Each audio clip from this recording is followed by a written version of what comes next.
And roll call, everybody to accept Wayne, who should be on his way. We do have a quorum at this point. Did everybody have a chance to look at the open agenda? It was posted on the internet. Okay, it might be helpful. So everybody need a copy of the agenda? I have one, I think. Take one. Okay. Yeah, take one, pass them around. Hey, there he is. Hey, Wayne. Hi. We're just now getting started. I'm already giving you my, closed session. Nope. No, okay. I'm at communication. That's Okay. all right. This is a copy for you, please. Okay, so reviewing the open agenda, we have a little bit of old unfinished business and no new business to cover. Are there any additions or changes anybody wants to make to this? No. Thank you. No? No. So we'll accept it as submitted. The open minutes from the January 15th meeting. Everybody should have had a chance to review it. Were there any changes or amendments to it? No. Can I have a motion I make a motion. to accept? Yes, please. Second? Second. Okay, all in favor? Aye. Aye. Thank you. Like I said earlier, when you guys showed up, we typically would have the public comment at the end of the meeting, but rather than let you sit here and listen to us go through our rules of procedure and things like that, we'd like to go ahead and have the public comment now. Each person gets 5 minutes. Well, let me ask you a question. I'm the only one paying on speaking, but they could speak. That's fine. But They would get an additional 5 if minutes. I can't get through my 5 minutes, Mhm. would you let me finish? It shouldn't take, but you know. Okay, as long as you're not gonna be 25. No, absolutely not. Yeah. I mean, I don't wanna guess be a few here in the minutes. first place. I'm not gonna time clock you, Yes. so you're fine. Okay. Okay. My name's Pat Bueller. This is my daughter Maria. Mhm. This is my attorney Charlie Downey. Mhm. Charles Downey, I call him Charlie. And we're here to show that the allegations that were presented to you, the alleged allegations, and the ones that you all received, and the ones that you say you thoroughly investigated Mhm. are false. And we can do it real quick, I don't want to waste any time. But first of all, what I want to show you is, this is a map of Calvert County and the 7 town centers. 1, 2, 3, 4, 5, 6, 7. 7 town centers, okay? This is St. Louis. The only thing I want you to remember is this. Bueller's Market sits right square in the middle of this town center. The footprint doesn't move regardless, one way or the other, whether it's in the 1 mile radius or whether it's not. It stays right there. So, and there's no value to us one way or the other if there is a 1 mile radius because we're there. We're not going anywhere. Our feet are planted, the foundation is there. We've been there since 1948. So that's one thing I wanted to show you. The second thing is this. The town centers are, these are the zoning districts in Calvert County. And this is the town centers, and marked by the purple. You take my letter, it's the first letter in each one of the packets. You open it up. You can go to the next page. The famous December 10th letter that I wrote. The first, there's 2 paragraphs there. The second paragraph is where all the confusion starts and ends, right here. Secondly, I am opposed to any downzoning of rural commercial property. Anyone who owns it bought it with the idea of opening the business at the right time. We paid $400,000 for 1.5 acres, that's we. It's in an LLC. And to reduce it to a building site is a land taking. Depending on where the property is located, in my case, the site would only be worth $15,000. I lost $385,000. Now, here's what I want to show you. See all these check marks? They are all rural commercial properties. That's marked right there, rural commercial. Has nothing to do with town centers. There's no rural commercial in any town center in Calvert County. None whatsoever. They're all outside. These properties, what happened was, back in the 30s, 40s, 50s, and 60s, and 70s, where businesses were scattered all over Calvert County.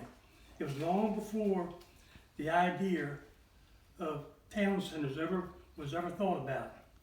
So that at some point in time in the late 80s, toward the 90s, they decided they wanted to stop the sprawl and they wanted to do the town centers and try to get the growth to be around the town centers. Well, in my case and in my letter, the rural commercial property I was talking about is right here. It's 5.5 miles south of St. Leonard. It's across from Baltimore Gas and Electric Company. It's 1.5 acres of land, 1.46 acres.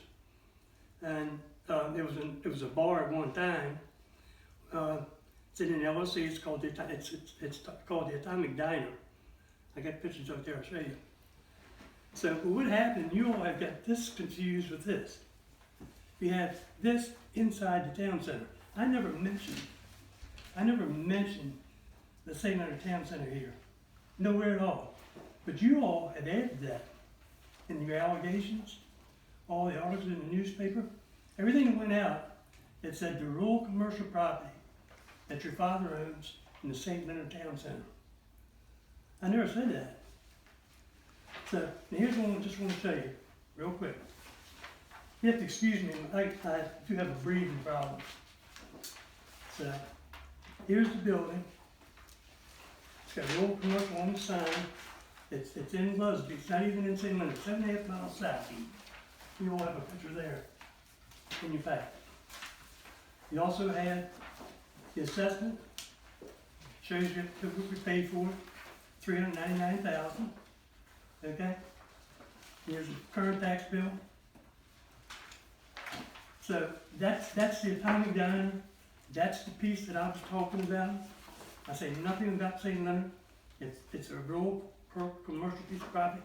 There's 33 plus of these rural commercial properties throughout Calvert County. None of them are in a town center. None. Nowhere. Here's a picture of Beulah's Market, and the liquor store is set right smack in the center of there. What I want to say is that you couldn't have done a very good investigation because all this information is available to you. Somebody could have called me, could have called my daughter, they could have went to the records room, they could have went to planning and zoning. But you know, what happened was, the lady I guess that sent it to you, she had her facts mixed up. You all probably didn't do an investigation. You looked at what you had, and you took her complaint, and then Maria, she's humiliated in front of her own board that she serves with, and the county staff. You all sent a confidential letter that was leaked out throughout the courthouse. My name has been smeared, and my family's been hurt. And what I would like to be able to do, I'd like to have a nod tonight to tell me that you now know that you made a mistake. Everybody makes mistakes, but I want you to know that because you owe it to her. I'm not worried about myself. You owe it to her. And I would like to have a formal apology.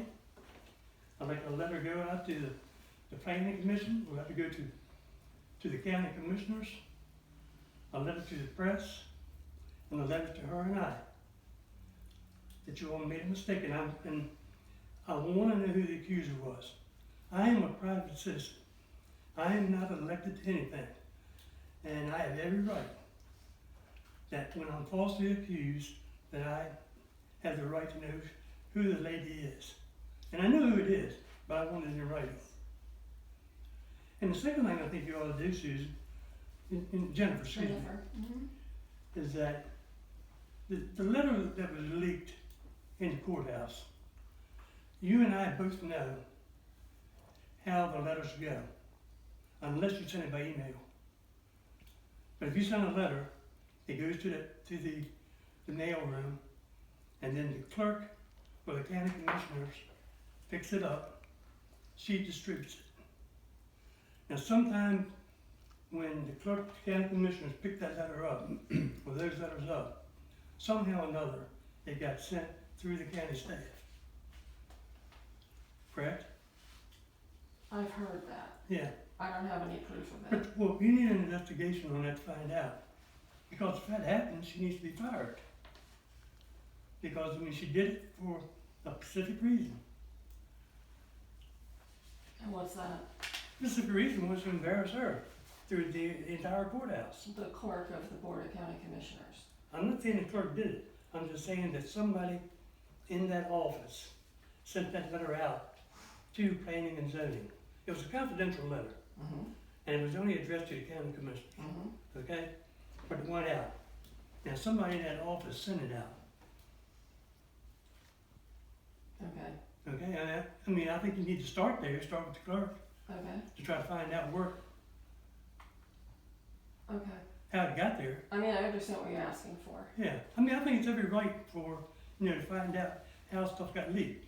Now, the allegations, these here that you said once it was over, it was public information, but the press, they got the information, it was leaked to them. Because in order for them to get it from the county commissioner's office, they have to go through the Freedom of Information Act to get the information. And it would have taken 2 weeks. Oh, They got it the very next day.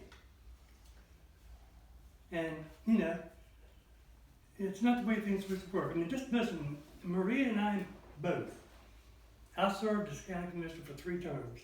I understand that you need a good ethics board. You have to have an ethics board for the boards that are appointed and for the elected officials. But I am a private citizen. And my daughter was ashamed to even show me the letters that she was getting from you all. She didn't want to tell me. I mean, I'm 74 years old. And, you know, when I pick the newspaper up and I read it, and I look at it, right away I said, how in the world did the Ethics Commission take my letter and add to it?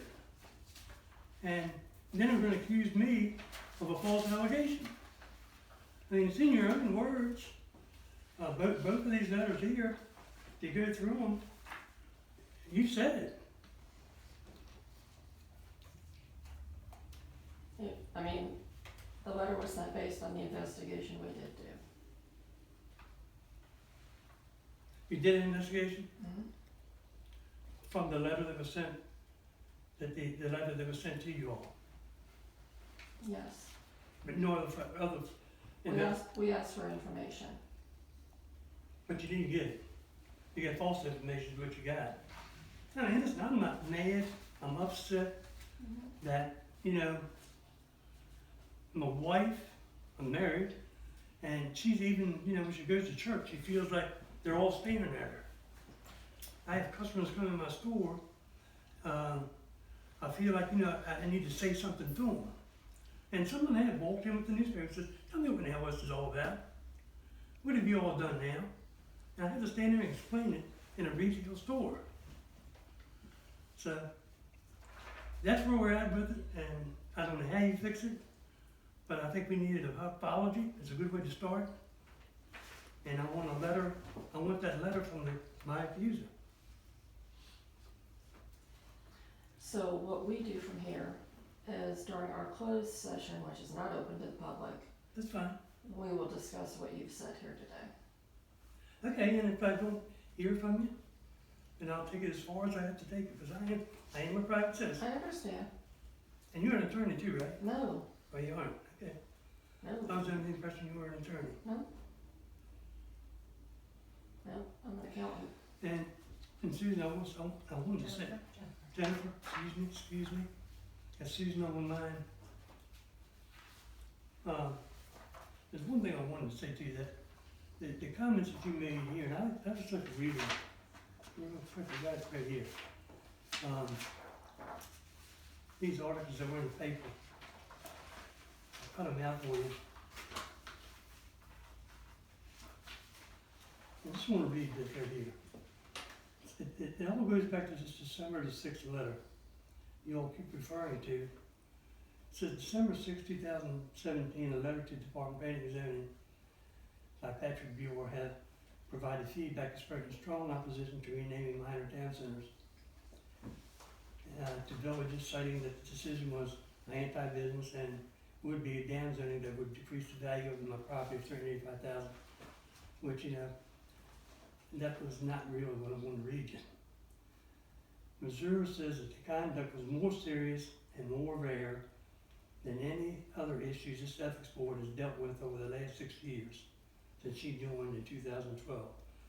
However, she said the Ethics Commission did not recommend disciplinary action, which requires actual proof of conflict showing Buell or someone in her family would have profited from the actions. Now, how, understanding this piece of property here not being there, you use this for the value that you thought that I would lose here, and you thought this here would cause a town center here for whatever reason. It was all about the value here. That both decisions you made, that the first on the December 6th letter, both things that I had talked about, the naming of the 1 mile radius and also the 1 mile radius, and also the changing the name to the villages. It was all based on this piece of property here. Okay,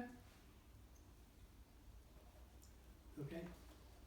I appreciate you coming in and talking to us. Do you see you made a mistake? No, I'm not gonna say that right now. You don't think you made a mistake? We need to discuss it. Okay. Mr. Donnelly, have you read the code? I'm sorry? Have you read the ethics code? I didn't hear you. My hearing's good. Have you read the ethics code? Yes, I have. Okay, Actually, I have a copy of it in the suitcase. okay. So you'll be advising him on what the code says is his next step? That's correct. Okay. I loved your reaction to the accusation that you were an attorney. There was total disbelief. Get this away from me. There is another one in the room, however. That's okay. I happen to be an attorney too. I got a PhD from Maryland and was a professor, and the job market was terrible. My mother had been a teacher back in Pennsylvania in the 20s and had resigned because they didn't want a married woman teaching elementary school children. That was the old days. And she had a great love for teaching and gave me that also. And I swear, your reaction reminded me of my mother's reaction when I became a lawyer. I'm sure she thought I'd fallen from grace and was condemned. There's nothing more serious to me, and I happen to be the author of that article that appeared in the Recorder regarding the ethics board and what happened here with Ms. Mueller. I guess I'm old enough to have traveled around for a while. I was substitute counsel for this planning commission here in Calvert County for 3 years when John Jacobo was there. I was counsel for the Board of Appeals for 3 years here in this county. I've served in elected positions. I was on the city council of College Park for 2 terms. I lost a very famous mayor's race that ended up in a dead tie. And I was accused by my opponents of getting student votes by handing out free beer tickets. And I tried to explain to them I couldn't afford the free beer tickets to give it out to them. In that election, that started my first serious looking at ethics and other things. In that particular election, I was accused of doing something wrong, trading beer tickets, free beer tickets for votes. I've been to the Court of Appeals. One of my first recorded decisions was a case called Joseph Cotter versus the City of College Park. Mr. Cotter was an older man who just enjoyed going to the city council meetings and watching them. and got irritated with the fact that they would go into closed session and they would make everybody get out. 44 closed sessions over a 2-year period, which dealt with such important issues as what to do with the municipal cats. There's a reported opinion from the Court of Appeals, my first one, which I enjoyed more than anything, was giving this guy the right to listen to his elected representatives debate and make decisions. I'm going to ask you to please take a look at this very carefully. There is nothing more valuable that you have than your reputation, than your ethics, than who you are and who you're presented to. A dangerous thing that I first noticed, and that's the reason I told you the story with the beer tickets, was that our society is supposed to be based on differences, opinions, hard arguments, fought for positions, but it has become also increasingly the idea that it's not enough to defeat your opponent, but it is a requirement that you destroy them in the process. I haven't talked with Maria until recently, probably for 4, 5, 6 years. And I looked at that, and I have to tell you, I looked through the records for this, and it's disturbing. One of the most things that shocked me and surprised me was the report you got from, I guess, the director of the Planning Commission and John Mattingly, imploring you to not to take this type of action or do something. As an attorney, I am very, very much a person who looks at the rule of law. I'm the one who looked at this and said, it's a bad standard if you're going to be convicting people for appearance. So what I'm saying to you is that I hope you will look at this and reconsider what was done. And it's a tough job that you all have. I'm not afraid of that. The great thing about getting older is that you don't give a damn anymore what people say. You just do your job and do what you think is right. But in this particular instance, I'll do everything I can to keep this woman from carrying a stigma that has been placed on her, and we know how it works. I don't care which group you want to belong to or anything else, but in the last election, it was like watching a reflection of the national election. What comes out, oh, by the way, that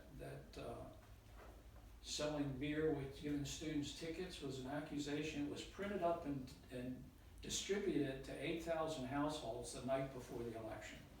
Now it ended up being a tie election, which was unheard of, and then a tie runoff, which was unheard of. So I just want to say to you that this is, based on everything I've seen, this is a terrible thing to do and to hand to somebody for the rest of her days. Because I guarantee you, if she decides to run for office again in this county, that will show up and will be seen and will be used. So to me, you're stealing this girl's soul. Not just her integrity, but who she is, what she stands for. I don't think Maria and I would ever agree on a lot of things, but I respect the right to disagree with me. This looks bad, and it's not going to look great as it goes out further. The best thing that can happen is to find a way to craft withdrawing that stigma. And in some cases, for some people, it won't even be withdrawn. They'll still make the accusation. So Mr. Donnelly, I'm sorry to cut you off. But that's all right, I just cut myself off, so thank you very Okay, much. thank you. All right, and thank you for the opportunity to say something. My statement will be really quick. I just have something to say since it's public comment, and I'm here as a staff person. But I am the clerk to the Board of County Commissioners, so I would appreciate it if you not go around telling everybody that the clerk to the Board of County Commissioners did that, because I don't handle the mail in our office. Who are you talking to? I'm talking to you, Mr. I didn't say that. Yes, you did. No? 3 times. What I You said, my- what I the said, clerk to the Board of County Commissioners. what I said was this. The Took the clerk mail. to the Board of County Commissioners gets the mail and distributes. But she That's not doesn't. true. That is No? not a true statement. Okay, I don't handle the mail in our office, so please don't say that, because just like you feel that your daughter's reputation is being slain, that you're doing that to me. I didn't So, mention but, your name. yeah, but you said the clerk to Board of County Commissioners, that is me. And I don't handle Well, the mail in young our lady, office. Let me just So say, when I please was don't there. say that. when I'm I- sorry. We have a point I'm of order, I sorry. think it's getting Yeah. out of That's control. all I This is a wanted to public say, comment, not was argument please don't session. say Yeah, that. when I was there, the clerk did Well, handle it's, that. things have changed Okay, a that's lot, fine. so just, That's fine. I mean, I'm sure we can get to the bottom of it if that's what we need to do, Yeah. but, you know, I said, you it was- don't know. so- Don't, well, I said it was a good place to start. Okay, it is, Yes. but, Thank you all. thank you. You're welcome. Thank you.